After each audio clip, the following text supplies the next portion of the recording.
écosystèmes. Nous allons développer notre sujet en commençant par définir les termes que nous avons utilisés afin de comprendre mieux les enjeux de notre session.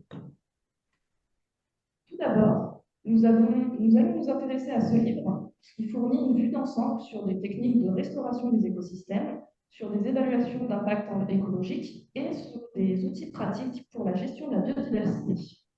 Ce livre s'intitule Handbooks of Ecological Restoration. Il a été édité par Martin Perrault et Anthony Daly. Martin Perrault est le fondateur et directeur de Icon. Icon, c'est une entreprise ou un organisme de manière générale qui fournit des services de conseil spécialisés en termes d'écologie, d'environnement et de gestion des ressources naturelles. Anthony Daly, quant à lui, est professeur émérite à l'université East Anglia. Il est professeur en écologie. Maintenant, on va s'intéresser aux définitions associées à ces deux notions de méthode et d'outil. Alors, une méthode est un processus ou un cadre qui guide la création et la mise en œuvre des innovations. Elle inclut la manière dont les solutions sont conçues, développées et intégrées dans des systèmes sociaux, économiques et technologiques. Ce livre met d'ailleurs en l'occurrence la lumière sur l'importance des méthodes dans la planification et la mise en œuvre des projets environnementaux. Alors qu'un outil, c'est une solution technique ou technologique qui vise à répondre à des défis écologiques spécifiques. On peut par ailleurs retrouver dans ce livre des exemples d'outils tels que la SIG, les drones ou des outils de modélisation qui sont aussi utilisés pour la surveillance des écosystèmes, la gestion de la biodiversité ou bien même la restauration des milieux. Maintenant que les termes d'outils et de méthodes ont été définis, on va rapidement les illustrer au travers de quelques exemples. Oui, alors nous allons donc développer des exemples d'innovation décrits dans nos posters au travers de 4 grands thèmes. Alors tout d'abord, les technologies de surveillance et d'analyse environnementale telles que la télémétrie et le lidar. Donc, ce sont 2 posters différents, respectivement celui de Chloé Ambras et de Maxime Brioche et celui de Florian Lucas et de Jessica Douillard. On verra aussi des approches biotechnologiques telles que le biomimétisme et la bioremédiation présentées par moi-même et par Erin Delis. Le thème des méthodes de conservation et de gestion adaptative des écosystèmes, telles que la restauration écologique ou l'ingénierie écologique, sera développé par Alice Pigeon. Et enfin, le thème des réponses évolutives et des stratégies d'adaptation sera développé par Benjamin Huet et par Myriam Malassène. Les objectifs de ces nouveaux outils et méthodes sont donc de permettre l'évaluation, la protection et la restauration des écosystèmes.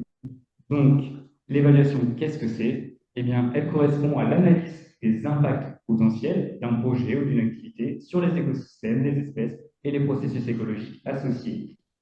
Les objectifs sont simples: identifier les enjeux, évaluer l'état des milieux, minimiser les risques et proposer par la suite des mesures de gestion de ces écosystèmes. Et à maintenir l'intégrité des écosystèmes et des habitats naturels face aux menaces à la fois humaines et environnementales. Elle possède 2 grands objectifs. Tout d'abord, éviter la dégradation des écosystèmes, sujet qui sera approfondi par notre intervenant Joël Florence, qui développera l'utilisation des algues comme une alternative alimentaire écologique. Et le deuxième objectif est de garantir les services écosystémiques. Enfin, en ce qui concerne la restauration, l'idée part des écosystèmes dégradés et l'idée c'est de réhabiliter ces écosystèmes afin de restaurer leur structure, leur fonction et leur biodiversité. Les objectifs, ils sont de recréer des conditions favorables à la résilience des écosystèmes. Nous aborderons d'ailleurs à ce sujet le cas de la réhabilitation de milieux par l'utilisation de fourmis moissonneuses. Ce sera la présentation d'Adeline Hulot, qui nous fera une petite présentation sur ses recherches sur le sujet. Et enfin, le deuxième objectif est donc la préservation des services écologiques essentiels.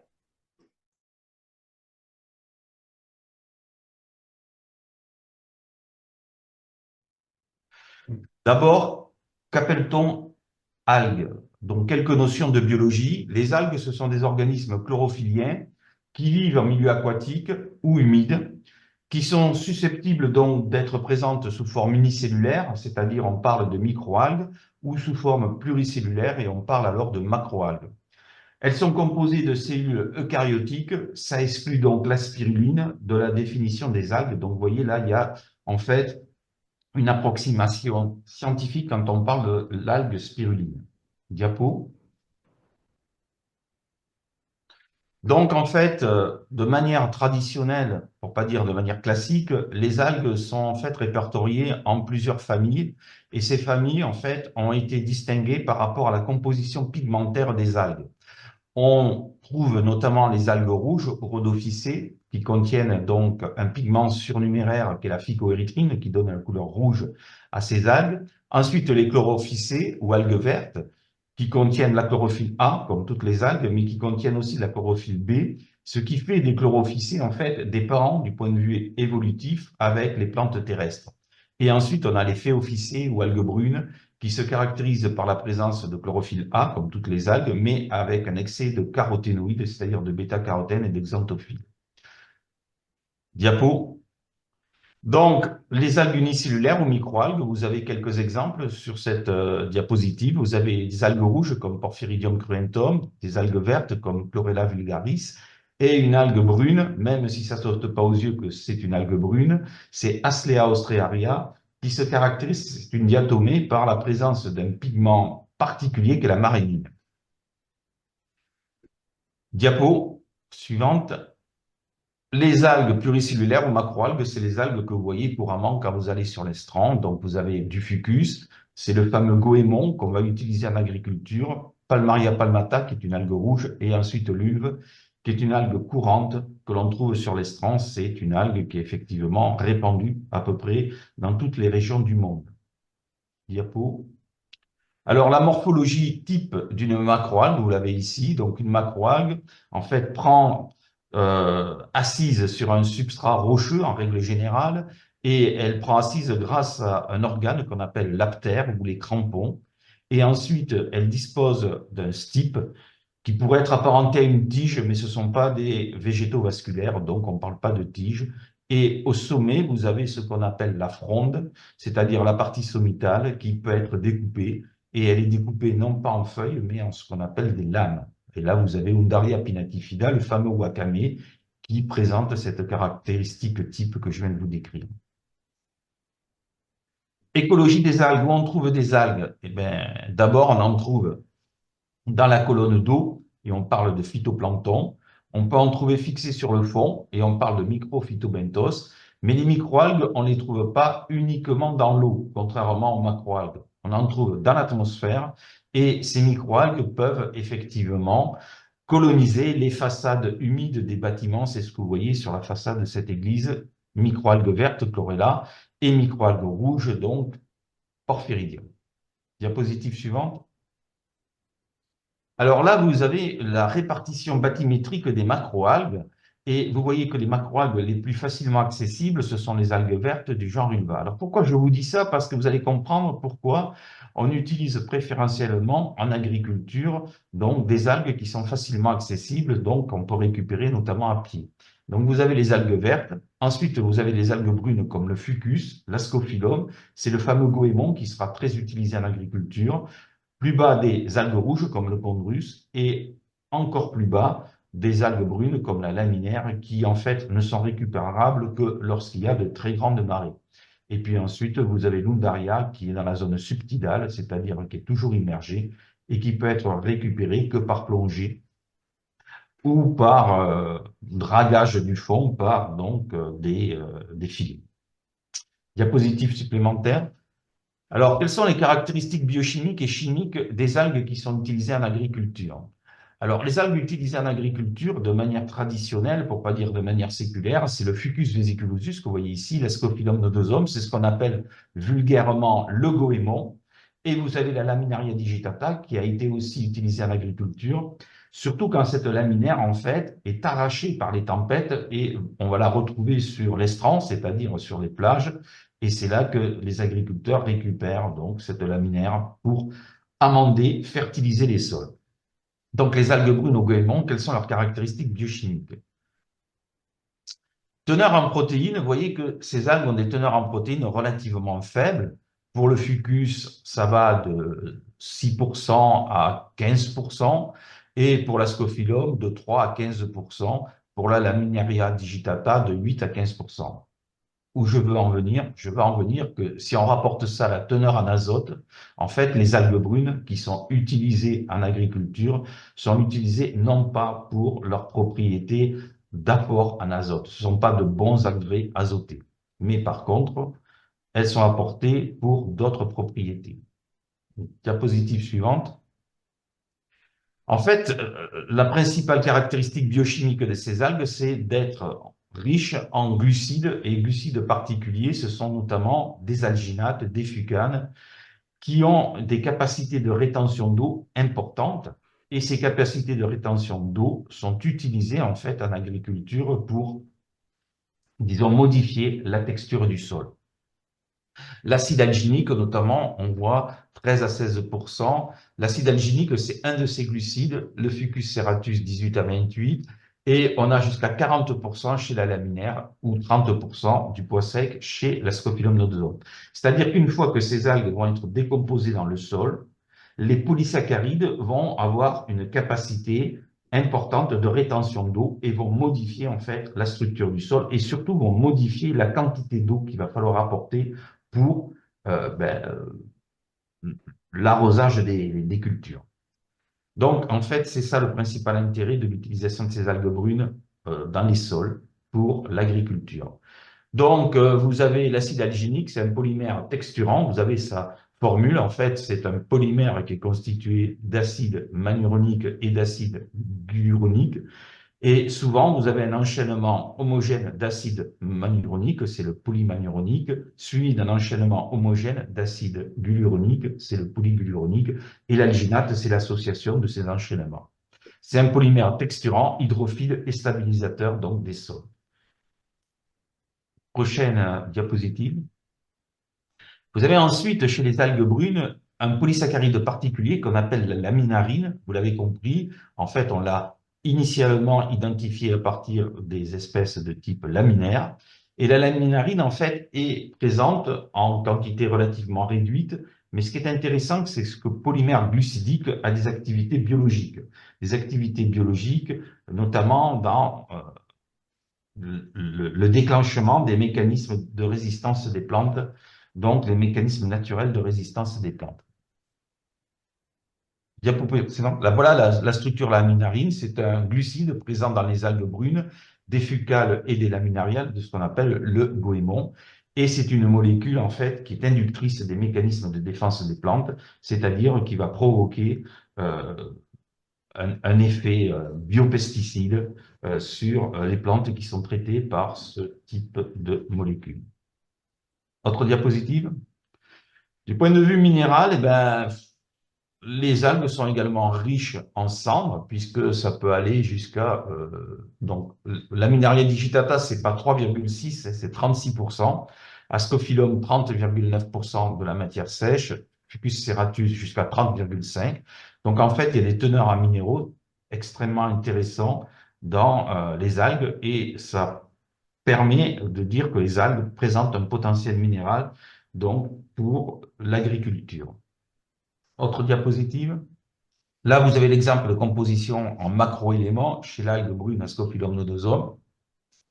Donc, vous voyez que, par exemple, si vous prenez le calcium, vous pouvez avoir jusqu'à 5,23 grammes de calcium pour 100 grammes donc, de matière sèche, c'est-à-dire un peu plus de 5%.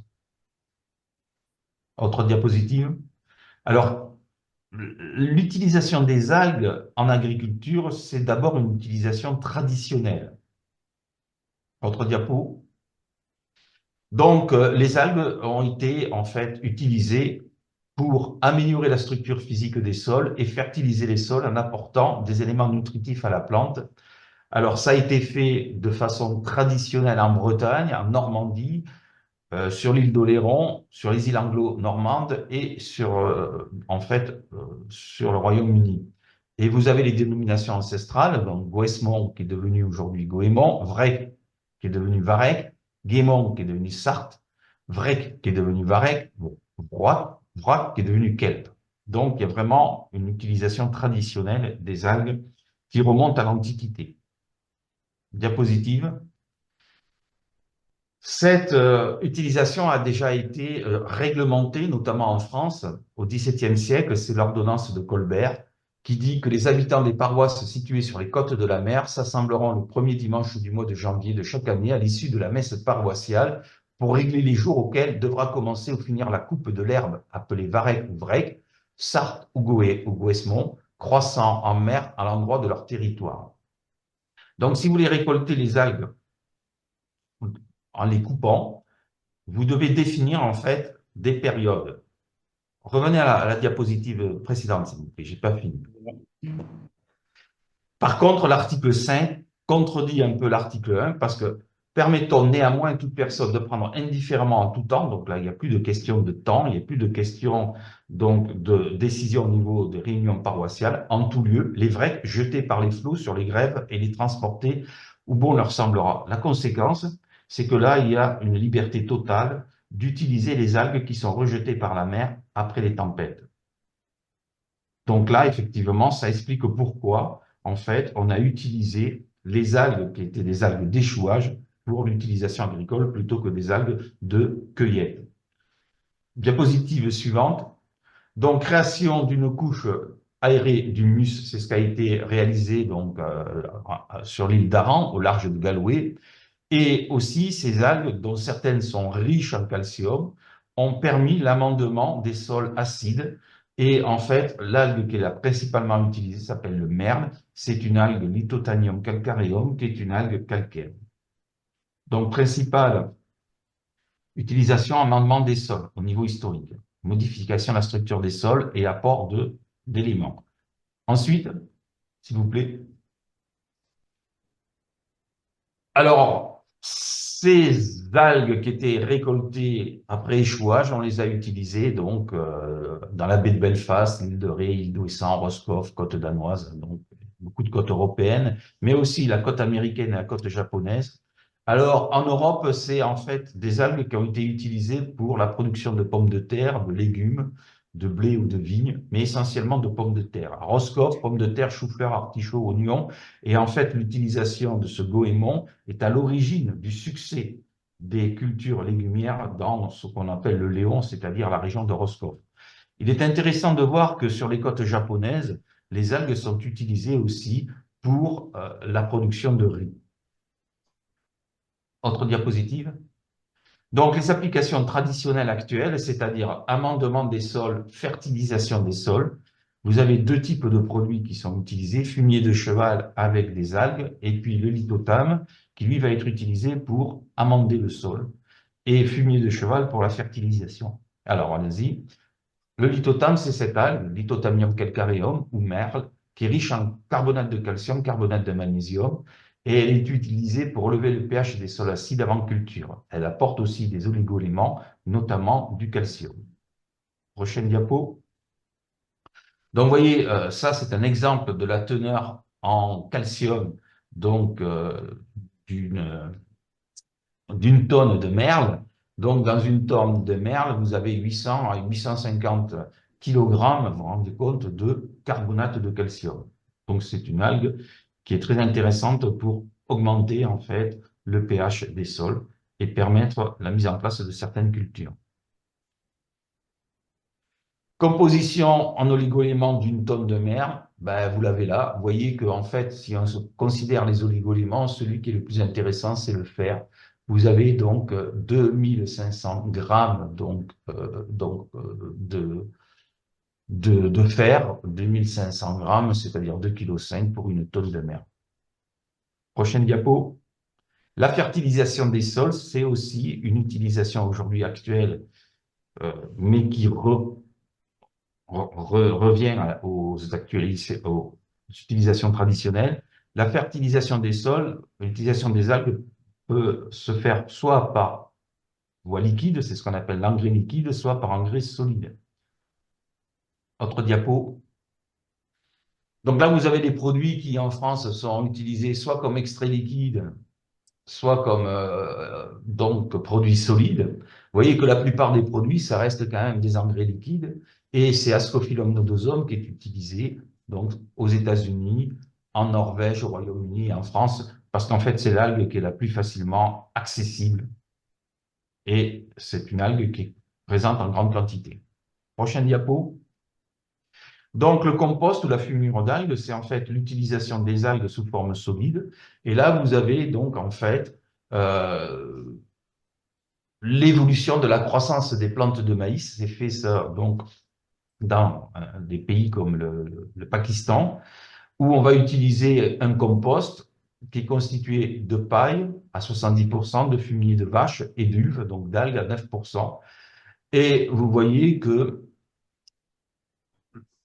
plus le pourcentage de compost qui va être apporté à la culture est important, plus la croissance de la plante de maïs est importante, si ce n'est qu'elle est surtout exponentielle entre 0 et 10%, et puis après, elle a tendance, disons, à s'aplatir, mais elle reste quand même encore croissante. Autre diapositive. Les molécules à activité biostimulante, c'est aujourd'hui aussi quelque chose qui est utilisé. Et en fait, l'objectif, c'est de préserver la plante et le milieu de l'utilisation de biopesticides. Qu'est-ce que c'est qu'un biostimulant? Un biostimulant, c'est un produit autre que les engrais qui va promouvoir la croissance de la plante. Donc, ça doit permettre de moins utiliser donc des engrais azotés. Et on va voir que ça va aussi favoriser les mécanismes de défense de la plante. Et donc, ce sont des produits autres que les engrais, autres que les biopesticides, qui promeuvent la croissance et les mécanismes de défense des plantes quand ils sont appliqués en petite quantité. Plusieurs façons d'application, soit des extraits liquides, on va mettre les graines à tremper donc, dans un extrait de biostimulant, soit la pulvérisation, soit l'incorporation à des solutions nutritives en culture hydroponique, soit, c'est ce qui est le plus utilisé, la pulvérisation foliaire sur les plantes, ou l'utilisation de granulés secs qui vont libérer les biostimulants de façon progressive dans le sol et donc au niveau des racines. Autre diapositive. Le fucoïdane, c'est un polysaccharide d'Ascophyllum nodosum qui a un effet biostimulant. Il produit l'aération de la couche arable du sol, donc il facilite donc l'aération de la couche qui est utilisée pour la culture, mais surtout il stimule des rhizobactéries qui vont en fait induire le développement racinaire et donc vont améliorer la capacité nutritionnelle de la plante. Donc ça, c'est pour l'effet biostimulant sur la croissance. Autre diapositive.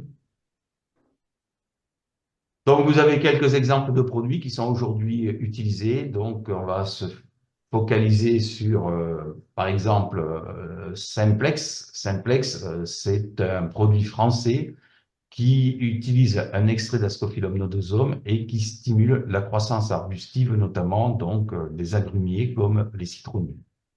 Autre diapositive. Alors, ce qui est intéressant, c'est que ces molécules qui ont souvent une activité biostimulante ont aussi une activité phytosanitaire.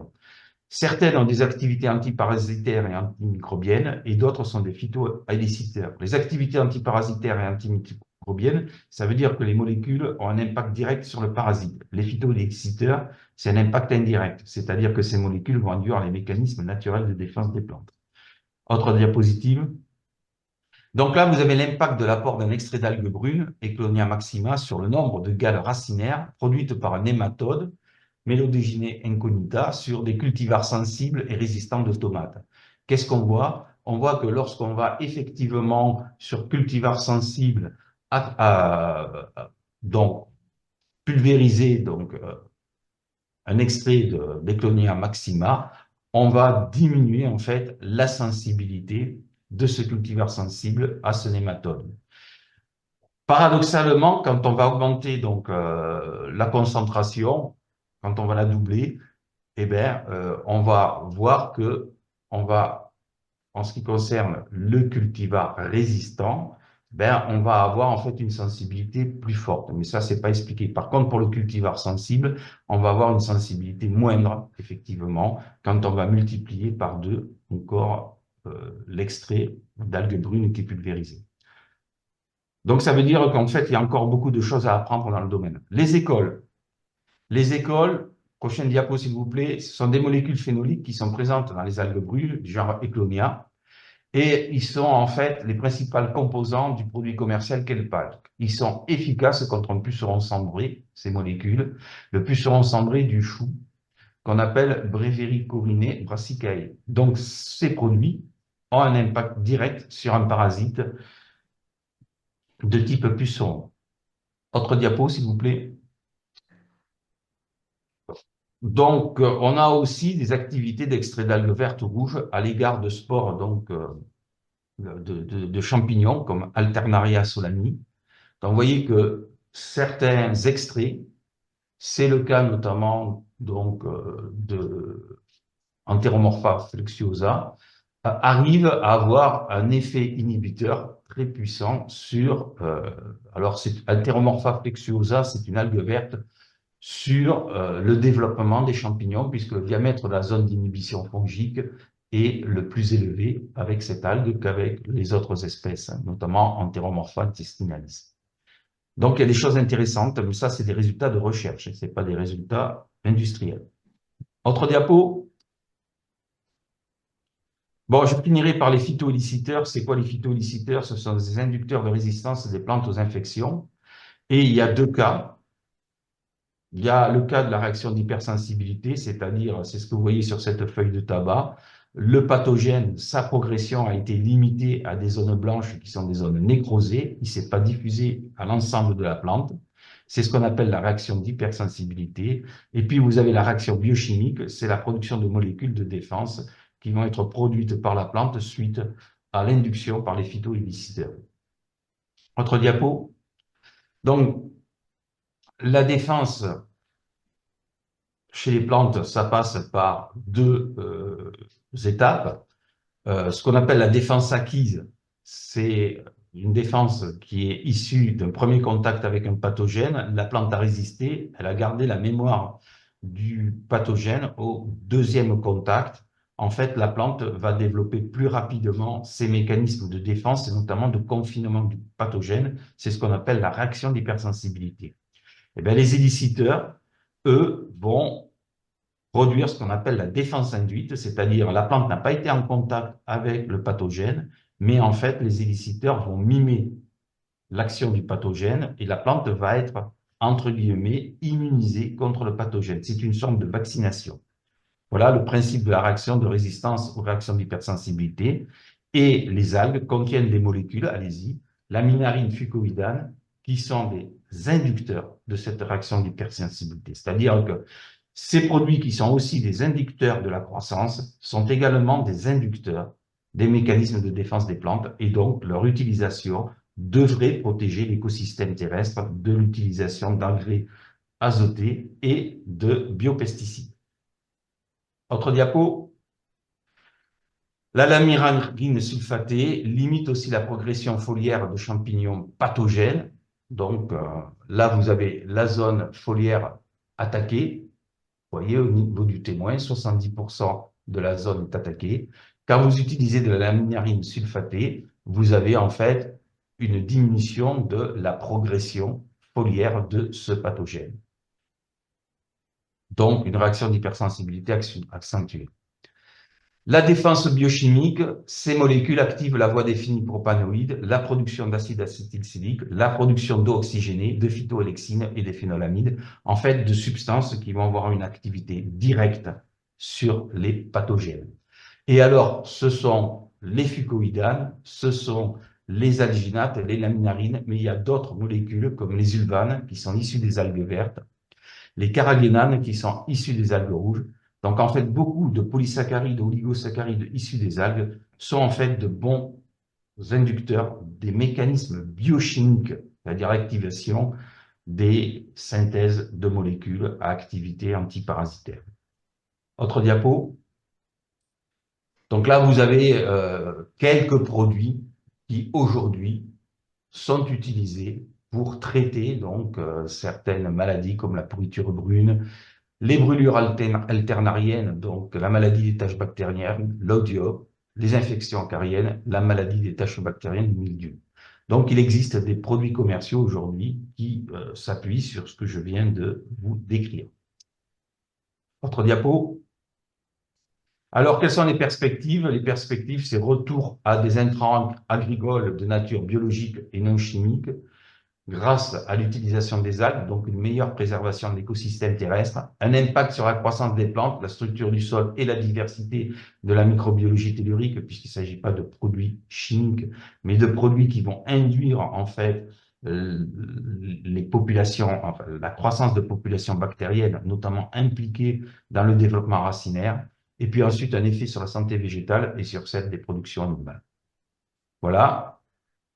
Donc là, vous avez deux ouvrages, les algues en agrobiologie, bilan et perspective, et pour ceux qui sont... Alors le e-book n'est pas très cher, hein, mais donc pour ceux qui sont fanats des ouvrages en anglais, il existe aussi en anglais. Donc merci, dernière diapositive, pour votre attention. Oui. Voilà. Donc c'était concernant l'utilisation des algues dans un élevage. Vu que la demande est de plus en plus grande, est-ce que concernant les élevages, est-ce qu'il y a des zones dans le monde où il y a des élevages qui sont mis en place, ou des zones dans le monde où les conditions sont les plus propices pour faire des élevages de ce type, vu que la demande est de plus en plus grandissante, comme vous l'avez évoqué? Alors, vous me parlez de l'élevage des animaux terrestres, c'est ça? Parce qu'il y a l'élevage des animaux marins aussi. De quel élevage vous me parlez? Je vous ai parlé d'une utilisation plus traditionnelle, ça devait être sûrement de la cueillette des algues déjà présentes. Et maintenant que la demande est plus grandissante pour le domaine de l'agriculture ou encore pour le monde alimentaire, est-ce qu'il y a des élevages qui sont de production d'algues qui sont mis en place dans le monde? Alors, vous me parlez de la culture des algues, là, c'est ça? Oui, c'est ça. Ah oui, donc parce que c'est pour ça. Élevage, pour moi, je faisais référence aux animaux, je ne faisais pas référence aux algues. Ben oui, il y a 36 millions de tonnes d'algues qui sont produites dans le monde par culture. 97% de cette production, c'est de la culture. Voilà. Donc, il existe effectivement un secteur important de production d'algues au niveau mondial. C'est la Chine qui est le premier producteur mondial d'algues et ça se fait par culture. Donc, c'est à peu près 37 millions de tonnes de pois frais par an. Merci pour votre réponse. Est-ce que quelqu'un dans le public a une question?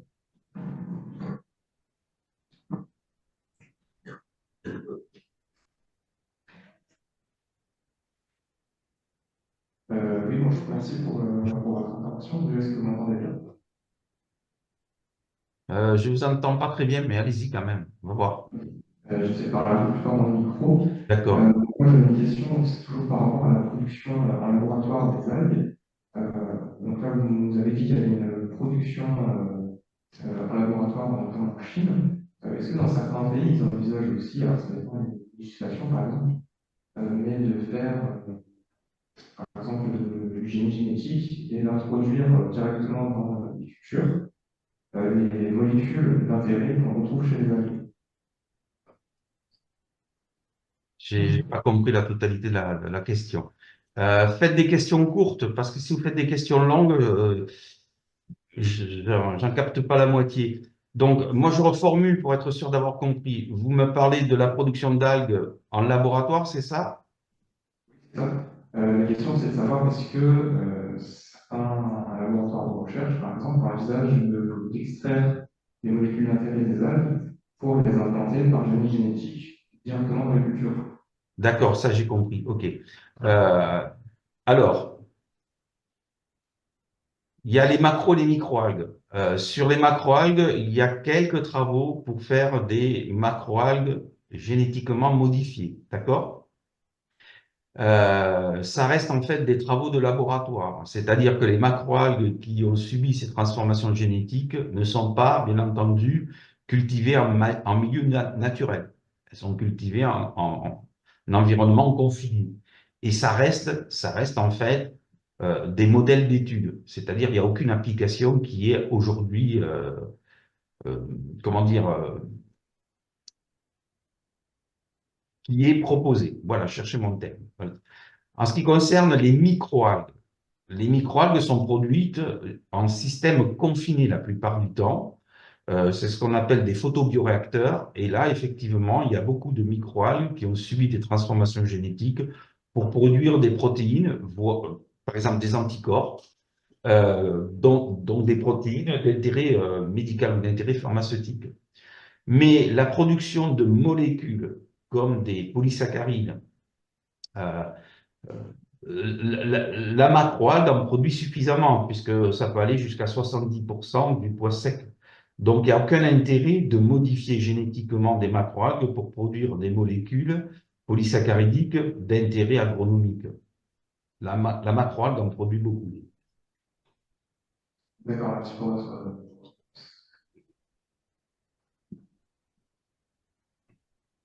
Est-ce qu'il y a encore une question? Une dernière. Oui. Merci. Avec l'utilisation d'algues marines, est-ce qu'il y a un effet de salinisation des sols agricoles? Merci. Un effet de stérilisation des sols à cause de quoi? De salinisation, comme c'est des algues marines, peut-être que d'un point de vue des minéraux. Non, ça n'a jamais été décrit. De toute façon, l'usage séculaire des algues qui sont riches en minéraux, qui sont riches en polysaccharides, s'il y avait un effet de stérilisation des sols, les paysans auraient fini de les utiliser, hein.